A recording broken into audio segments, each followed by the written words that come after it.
Ito ay rated SPG, striktong patnubay at gabay ng magulang ang kailangan. Sa pag-uwi ni David ay dumiretso siya sa presinto para dalawin si Tanggol. Natuwa naman si Tanggol. Nagpasalamat siya sa pagdalaw ni David. Nangingi din siya ng tawad dito. Ngunit napahiya lang si Tanggol dahil sinabi ni David na hindi daw niya dinalaw si Tanggol para sumimpat siya. Ayon kay David ay gusto niya daw makita kung paano nagdurusa si Tanggol. Dapat nga daw ay pinatay na ng tatay niya si Tanggol. Maswerte daw si Tanggol dahil buhay pa ito. Dagdag pa ni David ay kahit mamatay siya ay hindi niya mapapatawad si Tanggol. Napaluhan na lang si Tanggol sa mga narinig niya kay David. Sa kabilang banda naman ay naging matindi nga ang laban nila Supremo at Agustus. Agad na nakahingi ng backup si Agustus sa kapulisan.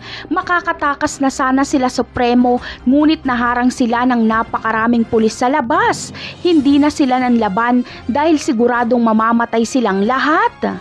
Kaya agad na sumuko si Mang Berting. Napilitan ding sumuko sila Supremo dahil nakiusap sa kanya si Amanda na sumuko na lang.